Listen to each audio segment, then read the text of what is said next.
What's your problem? What's your solution? This is an interview series about making the world a better place. 70 years ago, after World War II, the world embarked on a mission of ever closer international collaboration. The 1960s brought the dream of universal love.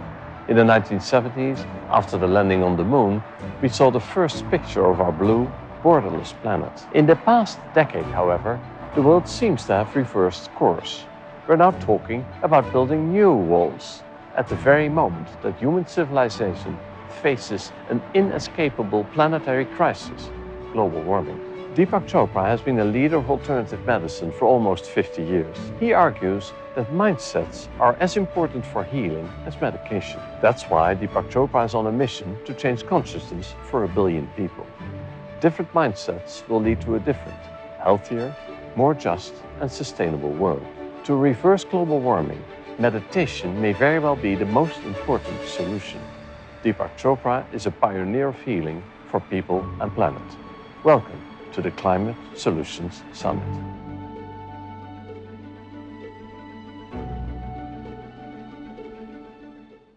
Welcome, Dr. Chopra. Thank you. Shall we start with closing our eyes for 1 minute?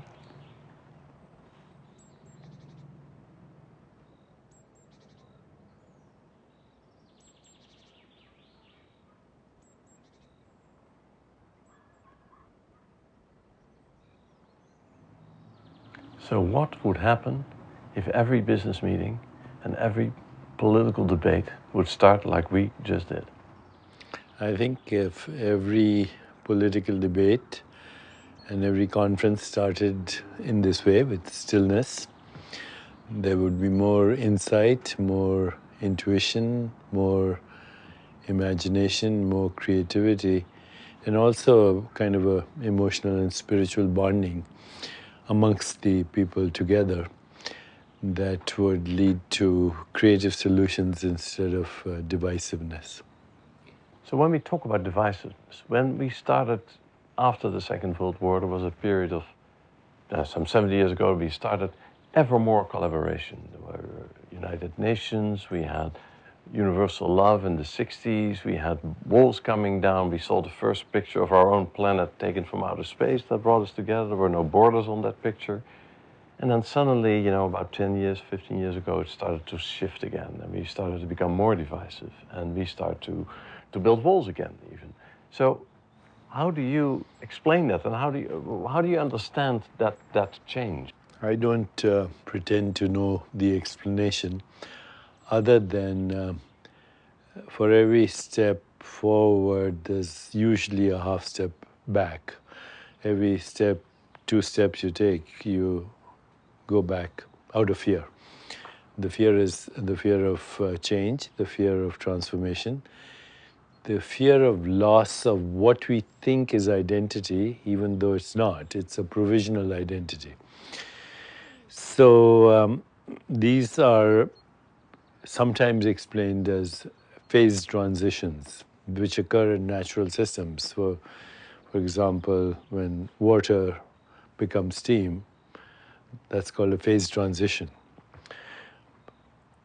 There are many examples of phase transitions in natural systems, but I chose that because when water becomes steam, there's turbulence and there's chaos.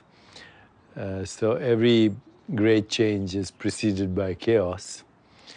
And I'm hoping this is what is happening, that we are in the midst of a phase transition. And there's fear, there's reluctance, there's fear of the unknown, which is the only place to go to. The unknown is the only place where there is creativity, but people are so fixated on not losing the known identities that they have.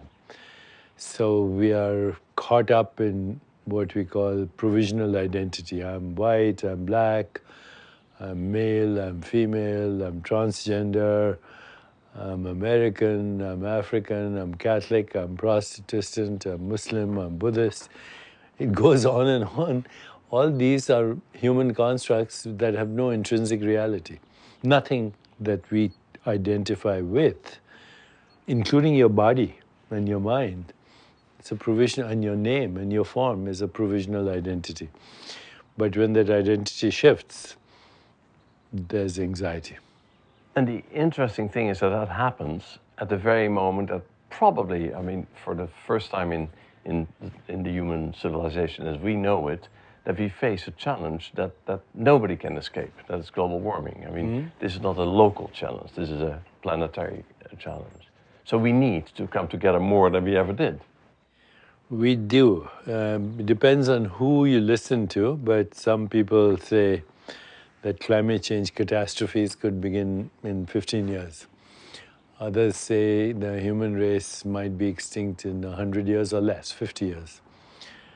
And if you look at the data, the probabilities are that it probably is true, give or take a few decades. Yeah. It doesn't make a difference in the long scheme of things. So the last extinction, mass extinction, was 65 million years ago when a meteorite fell on planet Earth and dinosaurs were wiped out. From your point of view and my point of view, that was a fortunate thing. We wouldn't be here if that hadn't happened. You know, a new species evolved. So one way of thinking about this is that the human experiment was a good idea, but it failed. Yeah. And so the experiment is over. It failed. It brought a lot of interesting things, internet and Instagram and Twitter and Facebook and great technologies and satellites and intergalactic probes. But to what end? To our extinction. To what end? Mechanized death, drones, nuclear warfare, biological warfare, eco-destruction, extinction of species, and now the most dangerous thing is, of course, as we say, climate change, because connected to everything. Climate change is connected to climate refugees, connected to new epidemics, connected to violence, connected to everything, the economy. If dire consequences of climate change come true, then even our technologies are doomed. You won't have Google anymore or Facebook. You won't have records of human history unless somebody puts them on stone, because all these technologies will be wiped out. There'll be millions of climate refugees, new epidemics, and violence, and therefore extinction. Maybe a few species will be left, and a few humans, and they can evolve to a new species. That's one scenario. The other scenario is possible, and that is there's a deep emotional and spiritual shift first. Because when you look at that tree, you look at this sky, one way of saying is that's a tree.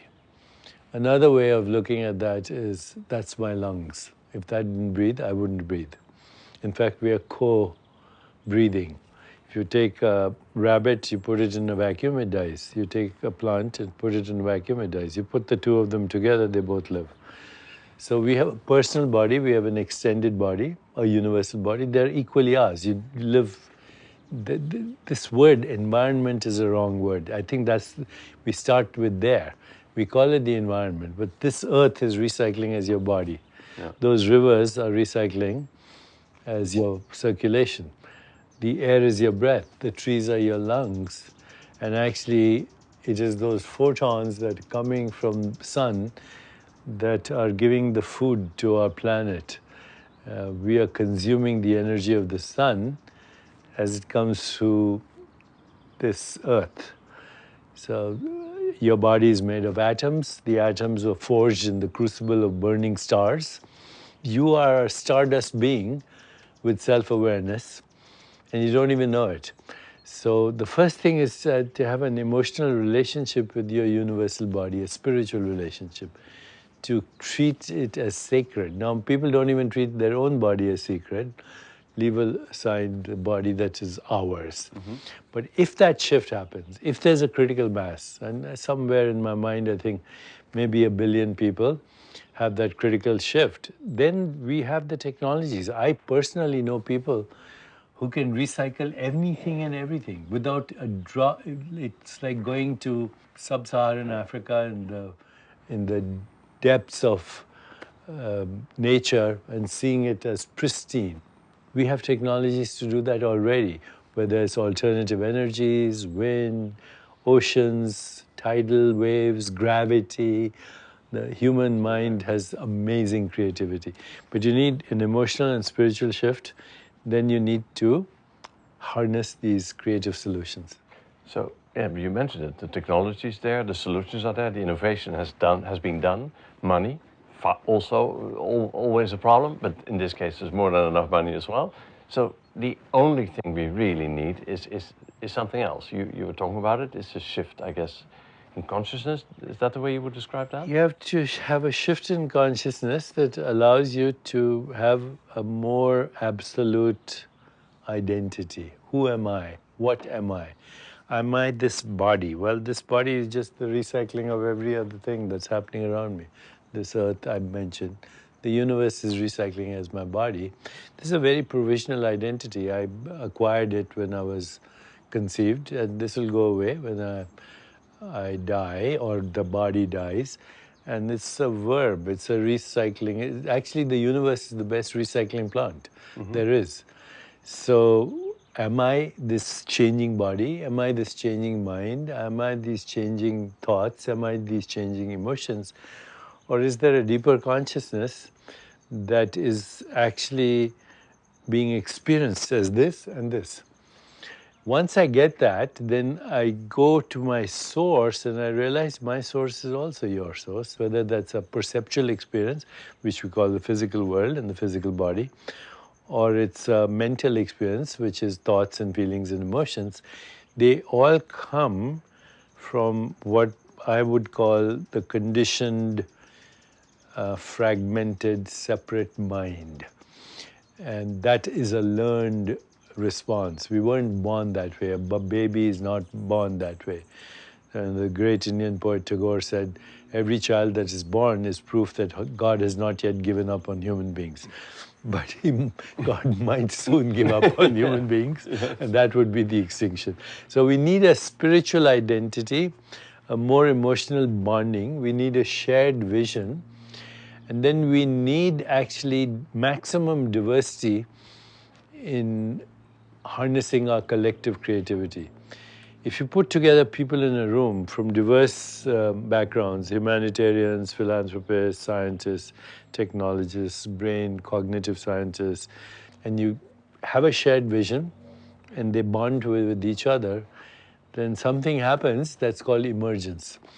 And what we need is that emergence right now. So you personally have influenced already millions of people in the past 30 to 40 years in this direction. You've been teaching oneness, meditation, this view of we are all interconnected. You have inspired many people that way.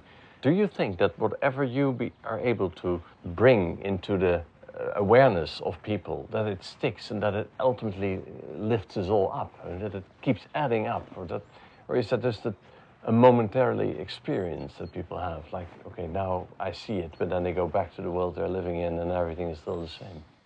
So what we call our individual mind is the recycling of the collective mind. Most people don't even have their own thoughts. They're just recycling everybody else's thoughts.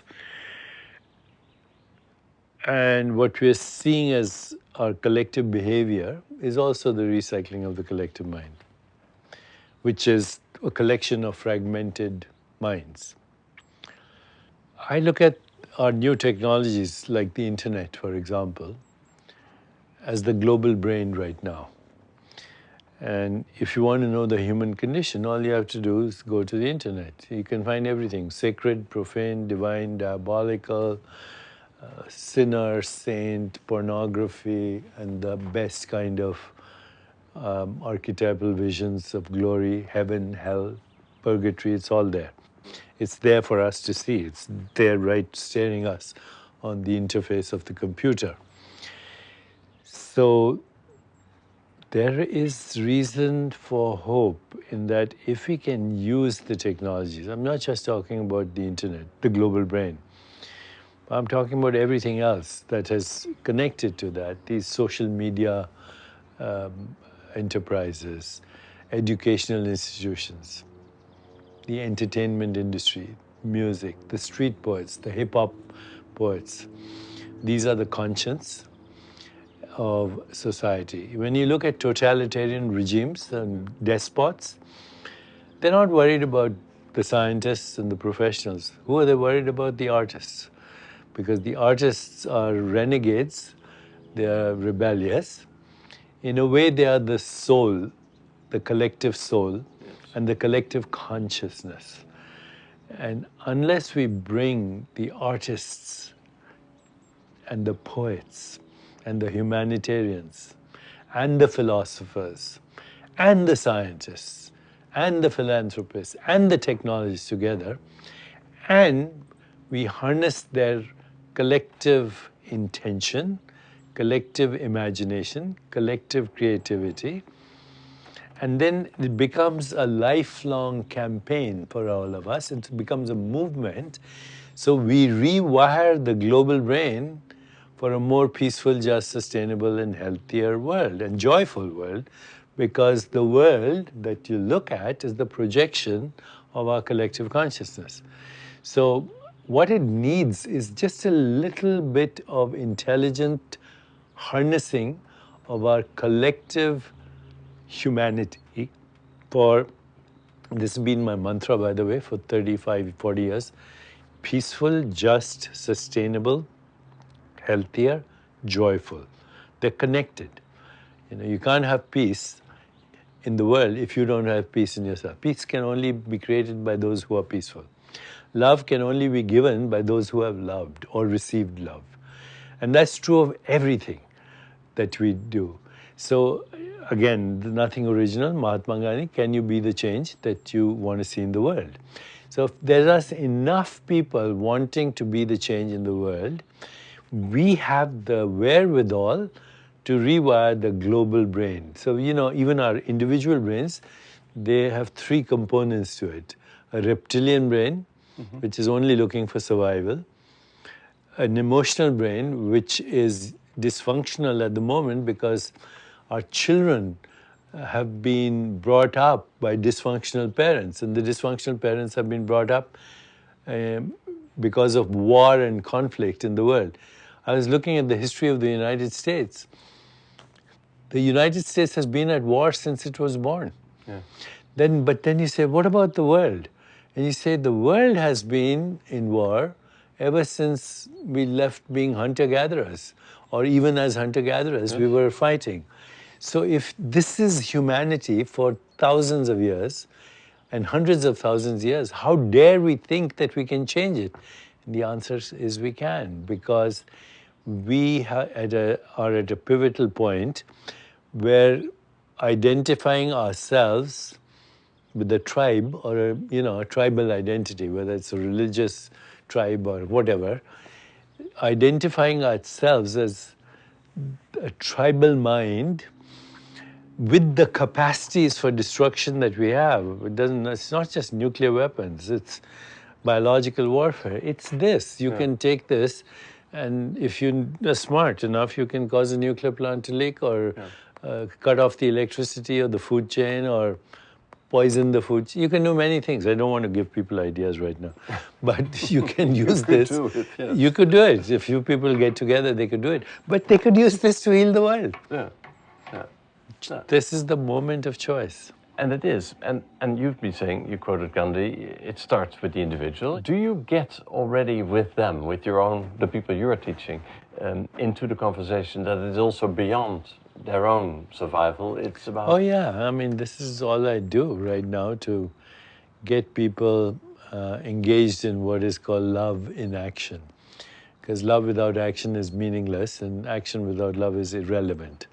But when you have love in action, and that love comes when you have self-love, but self-love is not love of the ego, it is the self of the consciousness that is common to all of us. And when you get there, you cannot help but be in love. And that's a different kind of love. It's not denied to anyone. It's not necessarily focused on anyone. It's like light. It goes wherever it needs to shine. So somebody said to me, the solution to global warming is love. Would you agree with that? It starts there, but then love has to take action. Absolutely. So How would you describe, having done what you already have done for 3-4 decades? What is your mission now? What do you want to achieve? I want to reach 1 billion people who are engaged in personal and social transformation. And that's all they have to do. They have to, because there's no social transformation in the absence of personal transformation.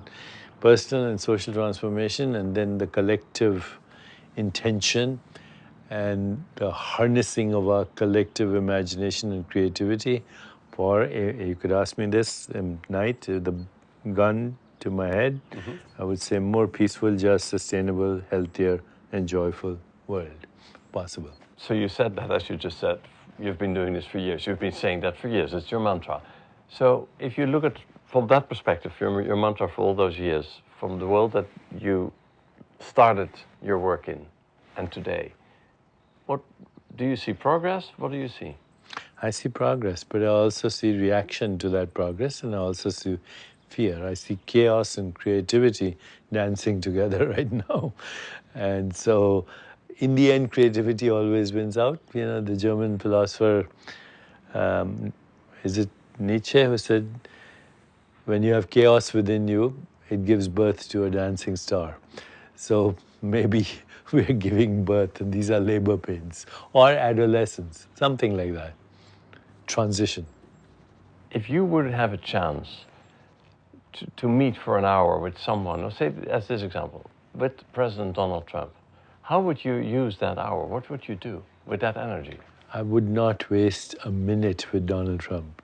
Forget about an hour. I wouldn't waste a second, because you have to engage with somebody who's willing to listen and who has an attention span. So I think people like Donald Trump, there is, again, I don't want to be sounding esoteric or mystical, but we have an expression in the East that karma never loses an address. So I wouldn't worry about Donald Trump. That's good. But so he, of course, personifies a whole, emergence also of a new He tribe. personifies the turbulence and the chaos and the confusion and the fear that is part of the collective mind. He brought it out. Actually, we should be grateful for him. Had it not been for him, we wouldn't see the ugliness of our collective dirty laundry. We are seeing it: racism, bigotry, hatred, prejudice, ethnocentrism, fear, anger, hostility. There's one word for it: inflammation.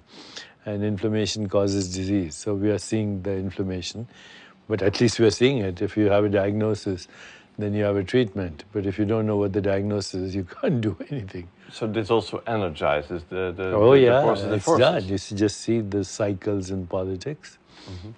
It's kind of like a wave.